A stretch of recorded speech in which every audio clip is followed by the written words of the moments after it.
Hello family, good morning. কেমন আছো তোমরা সকলে? আশা করছি তোমরা সকলে আছো অনেকটাই ভালো। তোমাদের আশীর্বাদ আর ভালোবাসায় আমিও কিন্তু আর আমরাও কিন্তু বেশ ভালোই রয়েছি। তো সময় এখন ওই সকাল 6টা মতো বাজে। এদিকে দেখো সকাল সকাল ঘুম থেকে উঠে একটুখানি লেগে পড়লাম হলো সকালের কাজকর্ম করতে। এদিকে সকালের কাজ করছি আর এদিকে বর্মশাইয়ের সাথে কিন্তু একদম তর্কাতর্কি চলছে আর কি। শাড়ি পরানি, ও শুধু বলেই চলেছে যে আজকে কিন্তু ওয়েদারটা ঠিক আছে, আজকে কিন্তু শাড়ি পরে ব্লগ করতেই হবে। তো আমি বললাম যে শাড়ি পরে ব্লগ করলেই যে সেই ভিডিওটা ভাইরাল যাবে এমন কিন্তু না। তো ও বললো আমিও কিন্তু তোমার সাবস্ক্রাইবার, এখনই আনসাবস্ক্রাইব করে দেবো তোমার চ্যানেল। তো যাই হোক, ওর ডিমান্ডে একটুখানি শাড়ি পরলাম। আর আজকে যেহেতু একটুখানি কাজ রয়েছে, সকালবেলা খুব একটা কাজ নেই, তবুও কিন্তু মানে যা যা করা যায় শাড়ি পরে আমি চেষ্টা করছি। তো একবারে কিন্তু যেহেতু শাড়ি পরেছি, তো একবারে একদম স্নান করে নিয়ে বাসি জামা কাপড়গুলো দেখো এখানে কিন্তু একদম কেচে ধুয়ে মেলে দিচ্ছি। তো আজকে তারিখ হচ্ছে আজকে মে মাসের 6 তারিখ, আর আজকে বার হচ্ছে কিন্তু সোমবার। নতুন আর একটি ব্লগ ভিডিওতে তোমাদেরকে অনেকটা ওয়েলকাম। এদিকে দেখো সকাল সকাল চা করছি। সে চা করা নিয়ে কী ঝামেলা তোমাদেরকে আর কি বলবো। মানে সকালবেলায় দার্জিলিং চা যেটা পাওয়া যায় তো সেটা, তারপরে রাত্রেবেলায় ওই নতুন গ্রিন টি নিয়ে এসেছে মানে সন্ধ্যার দিকে, সেটা মানে কি বলবো, মানুষের রান্না নিয়ে শুধুমাত্র হয়তো আমাদের বাড়িতে চা নিয়ে। তারপরে চায়ে তেজপাতা দিতে দেবে না, আজকে আবার লবঙ্গ দিয়ে চা খাবে। মানে কোন দিন যে কী হয় কী আর বলবো। তো যাই হোক, বাপ ছেলে মিলে বাইরে একটুখানি কাজ করছে, বাড়ির কাজে রয়েছে, তো সেগুলো করছে। আর আমি এদিকে দেখো থালার মধ্যে 3 কাপ চা নিয়ে নিলাম। ট্রেটা আছে জানো, ট্রেটা বের করতে ইচ্ছে করে না, মনে হয় কি এই থালায় করে নিয়ে যাই, থালাটা আবার রান্নার কাজে লাগিয়ে দেবো। তো এখন দেখো ওদেরকে ডাক দিলাম, ডাক দিয়ে কিন্তু এখানে চাটা আমি খেয়ে নিয়েছি। তো যেহেতু আমার সকালবেলা থাইরয়েডের ওষুধটা খেতে হয়, আর সেটা খাওয়ার পরে একটুখানি খাওয়াটা উচিত, কিন্তু ওই যে কাজের চাপে যেন হয় না। তো একটুখানি বিস্কুট মুখে দিয়েছি, চাটা একদম ঠান্ডা হয়ে যাবে তারপর খাবো, গরম চা আমি খেতে পারি না। আর এদিকে দেখো রান্নার দিকে চলে আসলাম, হাঁড়িতে ভাত বসিয়েছি আরেকটা গ্যাসে, আর এদিকে দেখো পটলগুলো ভেজে নিচ্ছি। আজকে রান্নাবান্নার তেমন কিছু নেই, কালকে রাত্রেবেলায় করে রেখেছিলাম। কালকে রাত্রিবেলা 11টা অবধি কিন্তু আমি রান্নাবান্নাই করেছি আর কি। তো সকালবেলাতে একটুখানি শুধু ভাত তো করতে নেই, সেই জন্য পটল ভাজা ভাত এদিকে করে নিলাম। আর এদিকে দেখো কালকে ঘন্ট করেছিলাম, মিষ্টি কুমড়ো, পুঁই ডাঁটা, আলু, ঝিঙে, পটল এসব দিয়ে একটা মেশানো সবজি করেছিলাম।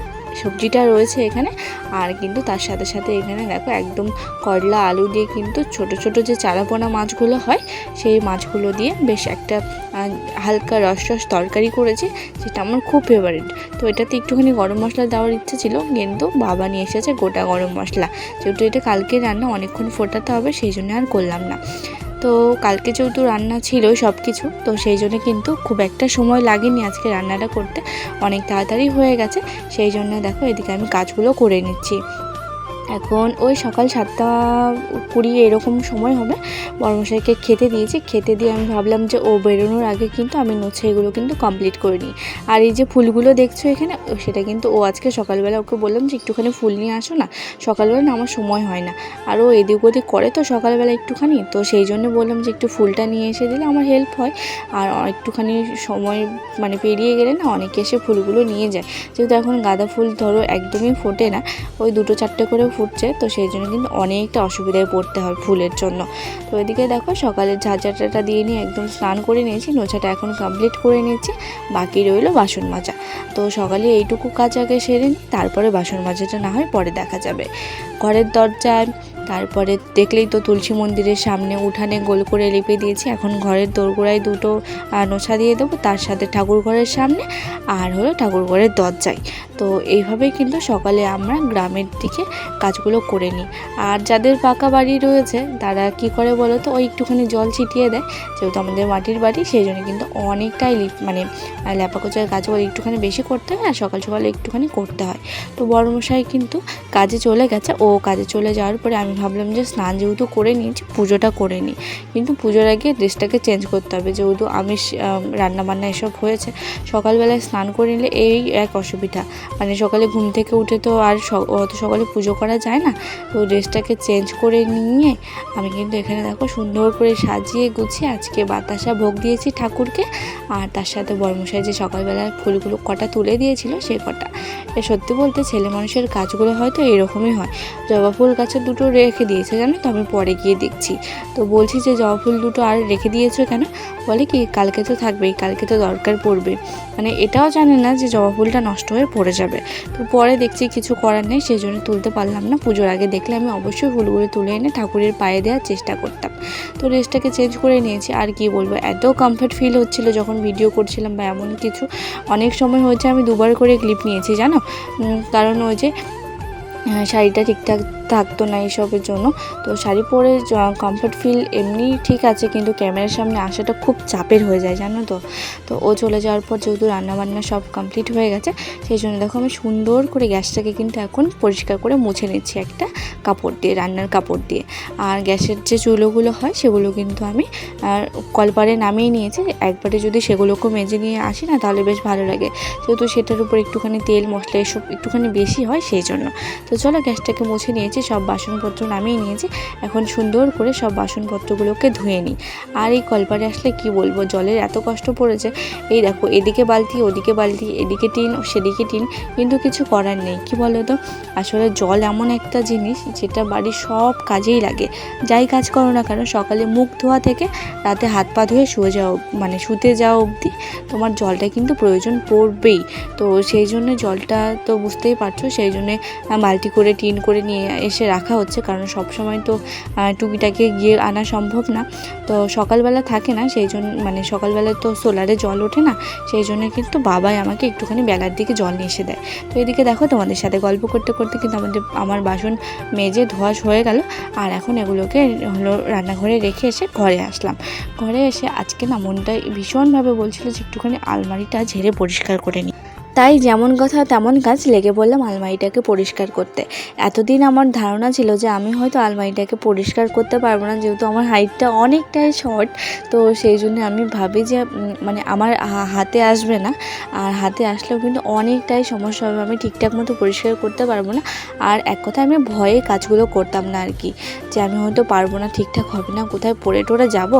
এমনি ঠিক আছে আলমারির গাটা একটুখানি জল টল একটুখানি মুছে এইসব পরিষ্কার করতে পারি, কিন্তু এই ধুলো ঝাড়া আমি তো একদমই ভেবেছিলাম যে আমার দ্বারা কোনো দিন সম্ভব না।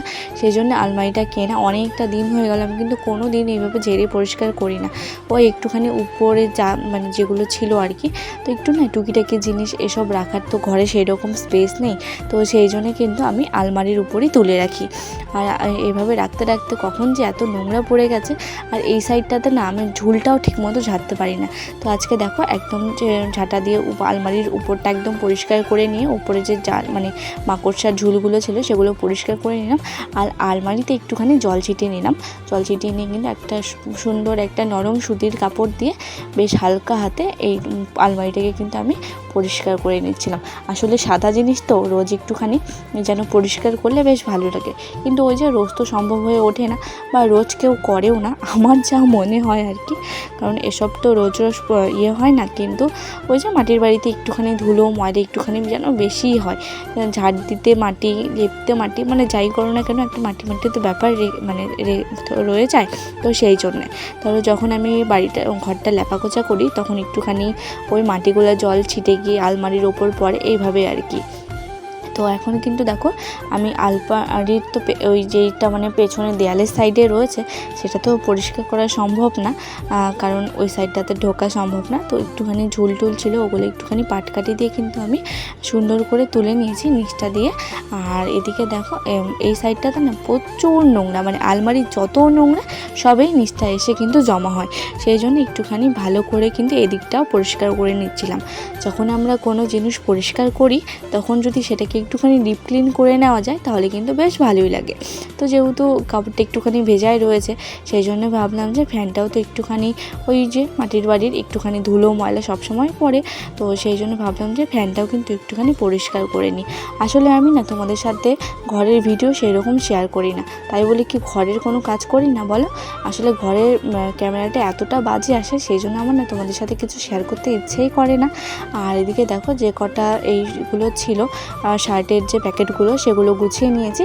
আর টুকিটাকি যা ছিল সব একটুখানি ঝেড়ে মুছে বাছাই করে, সব জিনিস তো যতবার তুমি ঘর পরিষ্কার করবে ততবার যেন কোনো ফালতু জিনিস যেগুলো কাজে লাগে না সেগুলো একটু না একটু হলেও বের হবেই কিন্তু। তো এদিকে যেহেতু সবটা পরিষ্কার করে নিচ্ছি, তারপরে কিন্তু এদিকে দেখো আমি বিছানাটাও সুন্দর করে গুছিয়ে নিয়েছি। তারপর না আমার মনে হলো যে আজকে ড্রেসিং টেবিলে একদম গুছিয়ে রাখি, গুছিয়ে একদম পুরো ঘরটা কিন্তু সুন্দর করে ফিটফাট করে রেখে দিই। কারণ যেহেতু একদিকটা ধরেছি সেই জন্য কিন্তু একদিকটা যদি মানে ছেড়ে দিই তাহলে কিন্তু ভালো লাগবে না। আর সব দিকটা যদি গুছিয়ে নিয়ে করা যায় তাহলে কিন্তু বেশ পুরো ঘরটায় ফ্রেশ ফ্রেশ মনে হবে। তো এদিকে দেখো ড্রেসিং টেবিলের যে টুকিটাকি জিনিস থাকে আর কি, সাজগোজের বলো দরকারি জিনিস বলো, সেগুলো কিন্তু সব কিছু নামিয়ে নিয়েছি সুন্দর করে। নামিয়ে নিয়ে এখানে দেখো যে ধুলো ময়লা মাকড়সার একটুখানি ঝুলটুল এসব হয়, সেগুলো কিন্তু ভালো করে আমি পরিষ্কার করে নিলাম। একবার পরিষ্কার করে নিয়েছি একটুখানি ভেজা কাপড় দিয়ে, তারপর একটা কিন্তু শুকনো ছিল সেই সাইডটা দিয়ে কিন্তু জলগুলো একটুখানি আমি মুছে নিচ্ছি। কেন বলো তো, না হলে না জলের ওই ছাপগুলো একটুখানি থেকে যাবে, যেহেতু গামছাটা আমার একটুখানি বেশি ভেজানো হয়ে গেছিলো সেই জন্য। তো এদিকে দেখো সব খোপগুলো কিন্তু আমি এখানে সুন্দর করে মুছে নিচ্ছি, আর এদিকে আয়নাটাও সুন্দর করে মুছে নিয়েছি। আর এদিক ওদিক ভালো করে করতে করতেও কিন্তু আমার এই সাইডটা অনেকটাই বাদ পড়ে গেছিলো একটুখানি ক্লিন করার জন্য। তো ক্যামেরা যখন করি না তখন ক্যামেরার দিকে তাকাই, তো তখন কিন্তু কাজগুলো বেশি করে চোখে পড়ে। তো এই যে সম্পূর্ণ ধুলো কিন্তু আমি পরিষ্কার করে নিয়েছি, আর এখন সব জিনিস সাজিয়ে গুছিয়ে রেখে দিই। চলো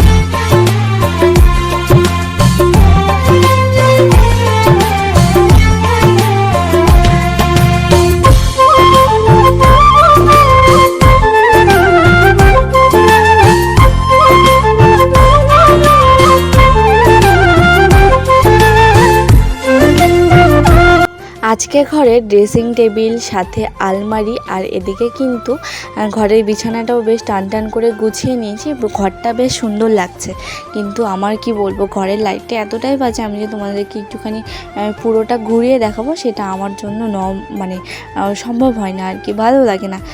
আর এই সাইডগুলো না একটুখানি অন্ধকার অন্ধকার লাগে, তো যেই সাইডগুলো একটুখানি ভালো ধরো ফোকাস দেওয়া যায়, সেই সাইডগুলো একটুখানি ক্লিন বেশি মনে হয়, সেই সাইডগুলো কিন্তু আমি তোমাদের সাথে শেয়ার করি। তো যখন আলমারিটা পরিষ্কার করছিলাম তখন তোমরা হয়তো নিশ্চয়ই দেখেছো চেয়ারে কয়েকটা জামা ছিল।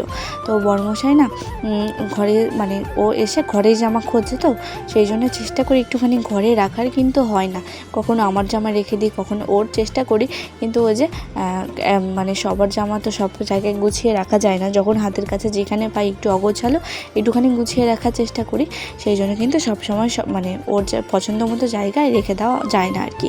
তো কয়েকটা জামা কাপড় রয়েছে, এগুলো এখন গুছিয়ে নিয়ে ঘরেই রেখে দেবো। আর তারপর দেখো যে রান্নার কাপড়গুলো ছিল সেগুলো কিন্তু ধুয়ে দিয়েছিলাম, কিন্তু একদম গোছাতে মনে নেই। তো ব্যাপারটা হয়েছে এগুলোকে চেঞ্জ করতে হবে, যেহেতু এগুলো সাদা, তার মধ্যে লবণ তেল এসব, তারপরে তো কালি রয়েছে, মাটির উনুনে রান্না, তো সেই জন্য কিন্তু অনেকটাই তাড়াতাড়ি নোংরা হয়ে গেছে। আর যেহেতু সাদা জিনিস না, একদম কালিটা একদম যেন ড্যাক ড্যাক করে দেখা যাচ্ছে, আর একদম কাপড়টা নোংরা কেমন হয়ে গেছে। যদিও ক্লিন করে রেখেছি, কিন্তু ওই যে রোজ কালি পরে, রোজ তেল পরে এসব, সেই জন্য কিন্তু কালারটা যদি একটুখানি আলাদা হতো তাহলে কিন্তু বেশ হতো। তো এদিকে দেখো বাইরের চেয়ারে কয়েকটা জামা কাপড় ছিল, কালকেই গোছাতে চেয়েছিলাম কিন্তু কালকে সম্ভব হয়নি। আর এই বাসটার মধ্যেও কয়েকটা কিন্তু জামা কাপড় ছিল, সেগুলোকেও একসাথে নামিয়ে নিয়েছি। আর সকালবেলা যে শাড়িটা পরেছিলাম সেটাকেও কিন্তু আমি এখানে রেখে দিয়েছি। আর এখন ভাবছি যে শাড়িটা এখানে থাক, যেহেতু একবার পরেছিলাম, রান্নাবান্না করা হয়েছে, আর শুধু শাড়ি গিয়ে একটুখানি জল কাচা দিয়ে দেওয়া কোনো ব্যাপারই না, যেহেতু সেরকম কোনো নোংরা হয়নি, সেই জন্য একটুখানি জলে চুবিয়ে না হয় রেখে দেবো। কারণ হুটহাট করে কোথায় একটুখানি পুজো আচার এসব বাড়িতে যদি চলে যাওয়া হয়, সেই জন্য কিন্তু সেখানে কিন্তু এরকম এটাও শাড়ি পরে যাওয়াটা উচিত না, সেই জন্য কিন্তু এখানে কিন্তু আমি সুন্দর করে গুছিয়ে রেখে দিচ্ছি। দেখি কাল বা কোনো দিন যেদিন মনে পড়বে সেদিন একটুখানি কেচে রেখে দেবো। তো এখন কিন্তু সময় বাজে ওই সকাল পেরিয়ে দুপুরের দিকে, এখন বাজে 12টা প্রায়। তো বাবা স্নানে যাবে আর আমার কিন্তু কাজ এদিকে কমপ্লিট। তো আজকের ব্লগ আমার এই ছিল, সকাল 6টা অবধি 12টা অবধি আমি কিভাবে কাজগুলো সুন্দর করে গুছিয়ে করি তো চলো আজকের ব্লগটা তোমাদের সাথে এখানে এন্ড করছি। দেখা হচ্ছে পরের দিন নতুন আরেকটি ব্লগ নিয়ে। তাড়াতাড়ি ঝটপট করে সবাই আমার চ্যানেলটিকে সাবস্ক্রাইব করো।